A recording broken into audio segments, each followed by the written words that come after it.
Have you ever noticed a dark, almost dirty-looking patch of skin on the back of your neck?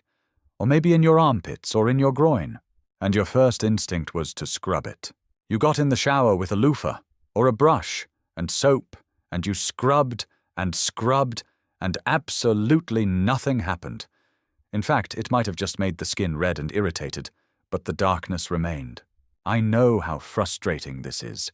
I've had patients come to me deeply embarrassed, believing it's a hygiene problem. They've been told by family members or even other doctors to just wash better.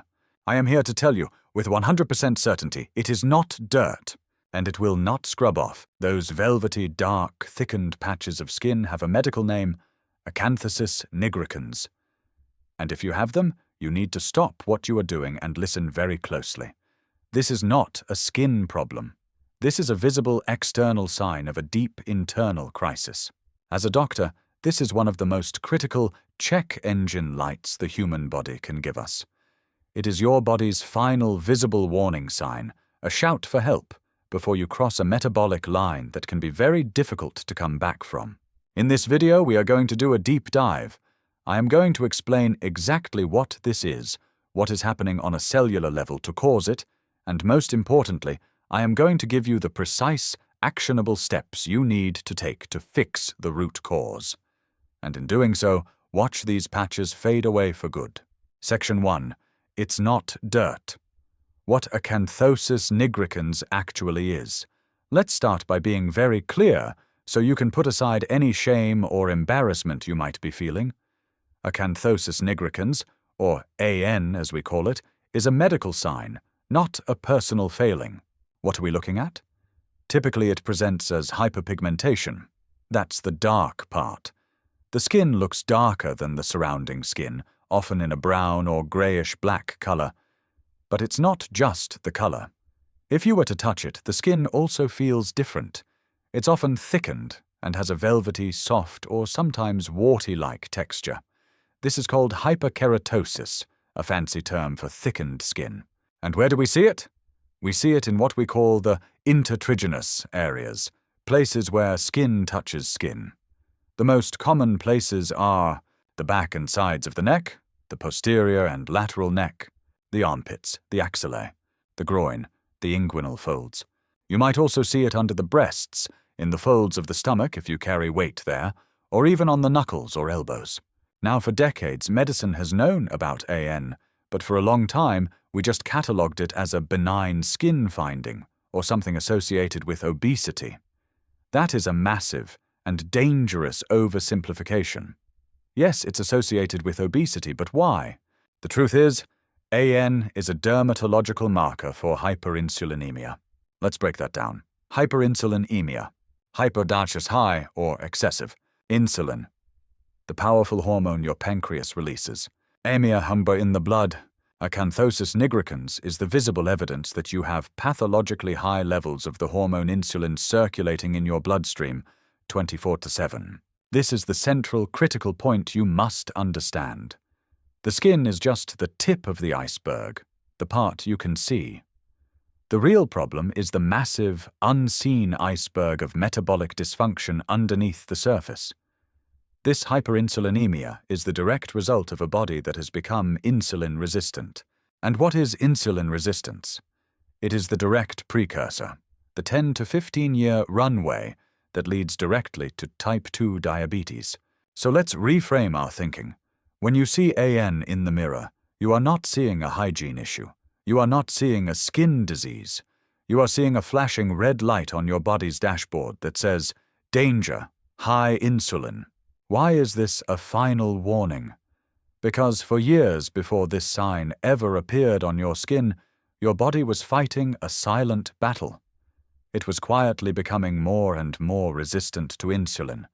Your pancreas was working harder and harder, pumping out more and more of this hormone to try and keep your blood sugar in a normal range. This is an invisible process. You can't feel your pancreas working overtime. You can't feel your insulin levels rising, but then the levels get so high, for so long, that they spill over and start causing other effects. The AN is the first time this invisible, silent process becomes visible. It's your body's last-ditch effort to get your attention before the next stage. And what is the next stage? The next stage is when your pancreas, after decades of shouting with insulin, finally burns out, can't keep up anymore, and your blood sugar spikes permanently.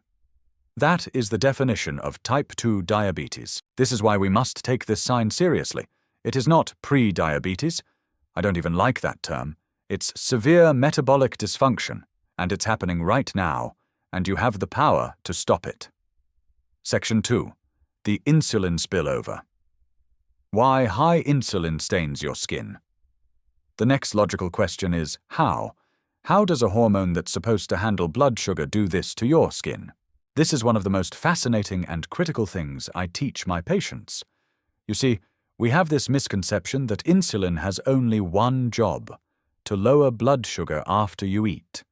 We think of it as the key that unlocks your muscle and liver cells to let the glucose sugar in, getting it out of the bloodstream.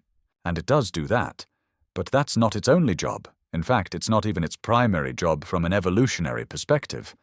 Insulin is, first and foremost, a growth and storage hormone. At normal, healthy post-meal levels, insulin tells your body, energy is abundant. We have just been fed. Store this energy for later. Build and repair. It tells your liver to store glucose as glycogen. It tells your fat cells to store fatty acids. And it tells your muscle cells to take in amino acids and build protein. It's a growth signal. Now, imagine what happens in a state of insulin resistance. Your cells, particularly your muscle and liver cells, are ignoring insulin's signal. They are resistant to the key. So your blood sugar starts to rise. Your pancreas, in a panic, does the only thing it knows how to do. It screams. It pumps out 5 times, 10 times, even 20 times more insulin to try and shove that key into the stubborn lock. This creates the state we discussed, hyperinsulinemia, a massive toxic flood of insulin in your blood, all day, every day. And here is the catastrophic spillover effect. Think of it this way. In your body you have many different locks, receptors, that are opened by many different keys, hormones. Insulin has its own specific lock, the insulin receptor. But there's another lock that looks very, very similar. It's called the insulin-like growth factor 1, IGF-1 receptor. Normally, the IGF-1 receptor is only unlocked by its own specific key, IGF-1, which controls normal, healthy growth. The insulin key doesn't really fit. But when you have an overwhelming, massive flood of billions of insulin keys floating around, they get desperate. They start trying to jam themselves into any lock that looks remotely similar. And at these pathologically high concentrations, insulin can and does jam itself into the IGF-1 receptor and force it open. This is the aha moment. Your skin, particularly in those fold areas, is loaded with these IGF-1 receptors. They are sitting on your main skin cells, the keratinocytes, and on the cells below, the fibroblasts. When this flood of imposter insulin hits those skin receptors, it delivers a powerful, uncontrolled, and constant message. Grow, grow, grow! And your skin does exactly what it's told. The thickening. The keratinocytes begin to proliferate, to multiply rapidly and chaotically. This is the hyperkeratosis. It's what gives AN that thick, velvety, and sometimes warty or pebbly texture. It is, quite literally, a benign, non-cancerous growth of your skin. The darkening.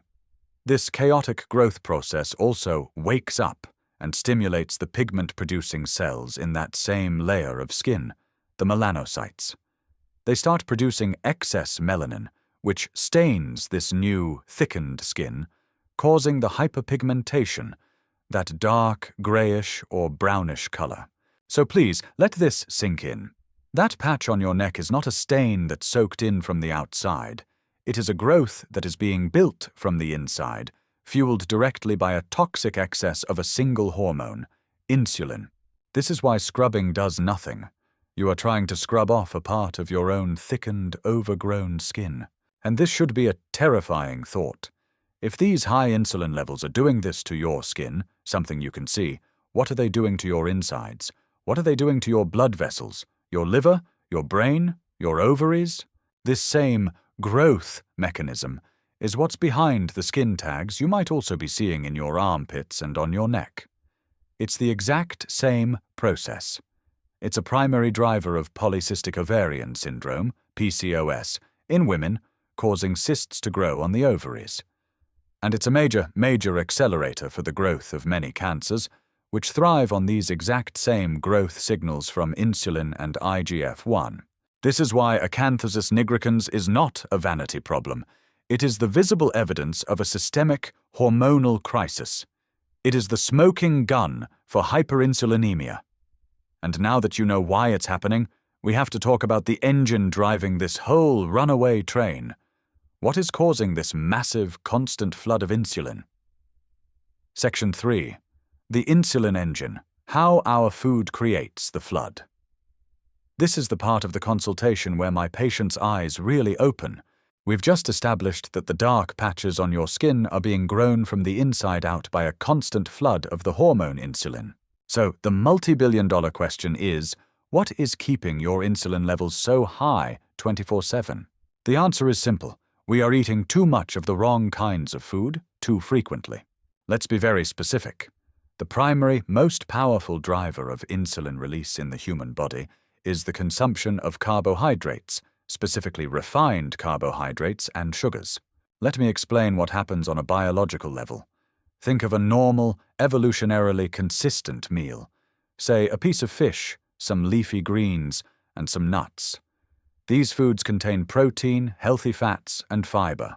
When you eat them, they break down slowly. They cause a very gentle, slow, and low rise in blood sugar. In response, your pancreas releases a small, gentle, and appropriate pulse of insulin. The insulin comes, does its job, and then it goes away. Your insulin levels return to a low, healthy baseline. This is a healthy, functioning system. Now, let's contrast that with a modern, standard Western meal. Breakfast, a bowl of healthy, whole-grain cereal with low-fat milk and a glass of orange juice. Lunch, a sandwich on thick bread with a bag of chips and a soda. Dinner, a large bowl of pasta with breadsticks. Snacks, granola bars, crackers, healthy fruit smoothies, or a low-fat yogurt, which is loaded with sugar. From your body's perspective, all of these foods, the cereal, the juice, the bread, the chips, the soda, the pasta, the granola bar, are seen as one thing: sugar. Refined carbohydrates are sugar. They break down into pure glucose, blood sugar, incredibly rapidly, some even faster than table sugar. When you eat that bowl of cereal, you are not getting a gentle stream of glucose. You are hitting your bloodstream with a glucose tsunami. Your body goes into absolute panic mode. This much sugar in the blood is toxic, so your pancreas hits the big red alarm button and unleashes an emergency-level tidal wave of insulin to protect you, to get that toxic sugar out of the blood at all costs. This is the spike in insulin. But the real problem isn't just the spike, it's the frequency. What happens 2 hours after that cereal breakfast? That massive insulin wave does its job too well. It shoves all that sugar out of the blood, so much so that your blood sugar crashes. And what happens when your blood sugar crashes? You get starving, you feel shaky, you get hangry. Your brain screams for more energy right now. So at 10:30 a.m., you reach for that healthy granola bar or that banana, and boom! Another glucose tsunami. Another massive insulin tidal wave. Then lunch. Boom! Another wave. Then the 3 p.m. slump. Boom! Another wave. Then dinner. Boom! This is the central tragedy of our modern diet. We are never giving our bodies a chance for insulin to come down. We are living in a permanently flooded state. We wake up and spike our insulin, and we keep it spiked, eating every 2 to 3 hours until we go to sleep. Your cells, which are just trying to survive, can't handle this constant 24/7 shouting from insulin. So they start to cover their ears, they downregulate their receptors, they start ignoring the signal. This is insulin resistance. And your pancreas, which just sees the sugar is still high because the cells are ignoring the insulin, does the only thing it knows how. It shouts louder. It pumps out even more insulin.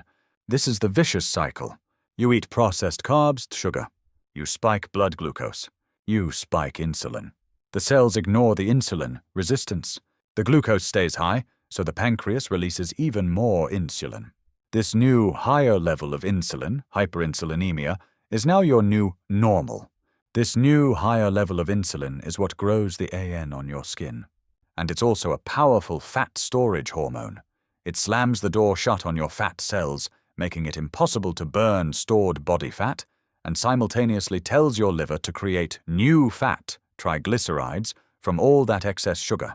So you see, the AN on your neck, the skin tags in your armpits, that stubborn belly fat that will not budge no matter how much you eat less and move more. They are all symptoms of the exact same root cause. They are all symptoms of chronically high insulin. And that high insulin is being driven, meal after meal, snack after snack, by the food you are eating. The good news? This is not a life sentence. This entire process is driven by your behavior, which means it can be reversed by your behavior. You have the power to stop the flood. Section 4. The reversal. A 3-step plan to lower insulin and heal your skin. Okay, so this is the most important part of our entire discussion. We've identified the problem, Acanthosis Nigricans. We've identified the mechanism, a flood of insulin causing uncontrolled growth. And we've identified the cause, a constant intake of foods that spike that insulin. Now, how do we fix it? I want to be incredibly clear. You cannot scrub this away. You cannot put a cream on this to make it disappear. Those patches will only fade when you remove the internal hormonal signal that is building them. You have to lower your insulin. When you do this, the results can be astonishing. In my clinical practice, I have seen these patches, which patients have had for decades, begin to lighten and fade within weeks of implementing these changes. The skin literally begins to heal itself once the grow signal is turned off. This is not a diet. This is not a 30-day challenge. This is a new, sustainable way of living that will reverse this process. And I have a 3-step, evidence-based plan that I give to all my patients. Step 1. Stop the flood, control the inputs. If your house is flooding, you don't start by mopping the floor. You start by turning off the tap. The tap that's flooding your body with insulin is the constant stream of refined carbohydrates and sugars. This is what to eat. The goal is to eat foods that have a minimal impact on your insulin levels. Prioritize protein. Every meal should be centered around a high-quality protein source. Think eggs, chicken, fish, beef, plain Greek yogurt, cottage cheese.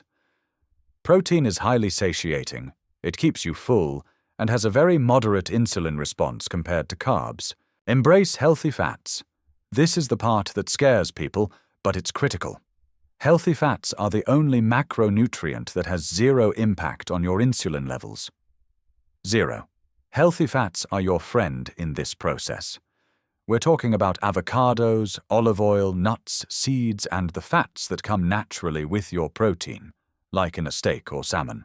Fat also keeps you full, which helps you achieve step 2. Fuel with fiber from vegetables. Your main carbohydrate source should now come from above-ground, leafy and fibrous vegetables.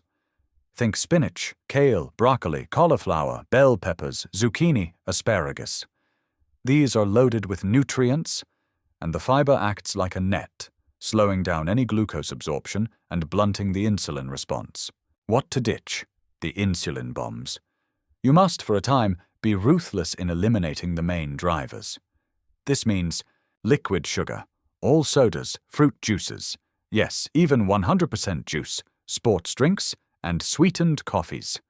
This is non-negotiable. It is the fastest way to spike insulin. The beige foods, bread, pasta, rice, cereal, crackers, cookies, pastries, granola bars. These all turn to glucose instantly. Your plate should now look colorful. A piece of protein, a healthy serving of non-starchy vegetables cooked with olive oil, and maybe some avocado on the side. This meal will keep you full for hours, and most importantly, will result in a tiny, gentle, healthy insulin response.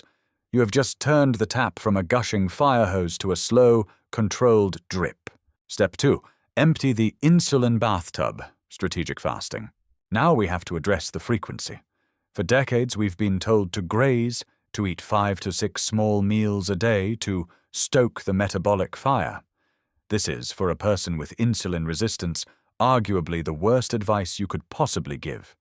It guarantees that your insulin levels never come down, not for one single minute of the day. You must give your body a break. You must create periods of time with no food and no insulin response. This is called time-restricted eating or intermittent fasting. And it's not a fad, it is simply the way humans ate for millennia. When you are not eating, your blood glucose levels naturally fall. When your blood glucose falls, your pancreas finally gets the signal. Crisis is over, we can stop pumping out insulin. For the first time in years, your insulin levels begin to drop back towards a healthy, low, fasting baseline. When insulin drops, 2 magical things happen. The grow signal on your skin stops. The body can finally shift from building to cleaning, and it can start to break down and reabsorb that thickened, hyperpigmented skin. The lock that insulin puts on your fat cells is removed. Your body can finally access its stored fat for energy. You become a fat-burning machine. How to start? It's simple. You just stop eating. Start with 12 hours. If you finish dinner at 7 p.m., you don't eat anything with calories. No, not even a splash of milk in your coffee, until 7 a.m. the next morning. That's it. Once that's easy, try pushing it to 14 hours, then 16 hours. A 16-hour fast with an 8-hour eating window, e.g. eating only from 12 p.m. to 8 p.m., is incredibly powerful for lowering insulin. Step 3. Build a bigger sponge using your muscles. Think of your muscles as a sugar sponge. They have their own storage tank for glucose called glycogen. In a person with insulin resistance, that sponge is soaking wet. It is 100% full all the time because you're eating carbs every 3 hours. When the sponge is full, any new sugar you eat has nowhere to go. It spills over into the bloodstream, and that's what causes the massive insulin spike. Your goal is to wring out the sponge. Movement is medicine.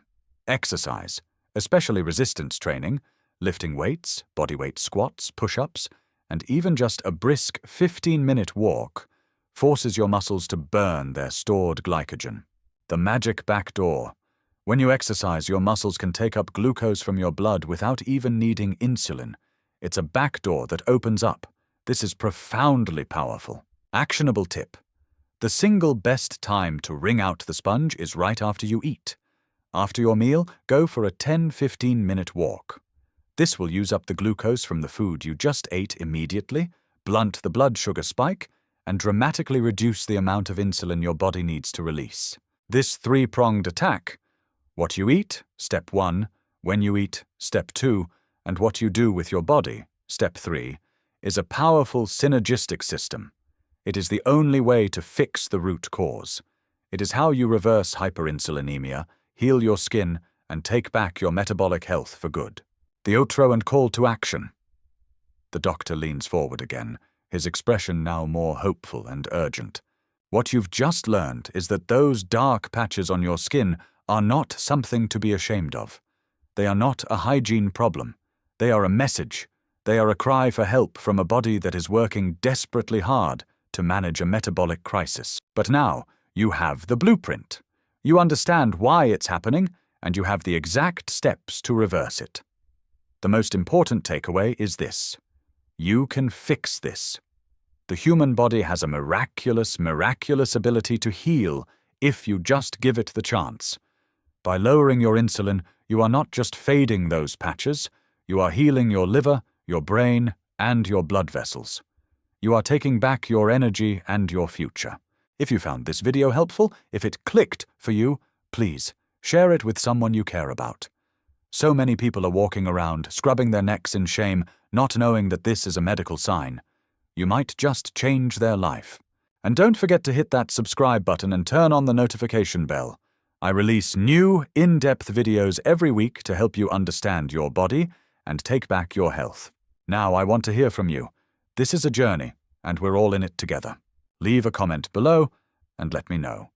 What is the one thing you are going to change today after watching this? Is it cutting out liquid sugar? Is it trying your first 12-hour fast? Leave your questions and your stories in the comments. I will do my best to answer as many as I can.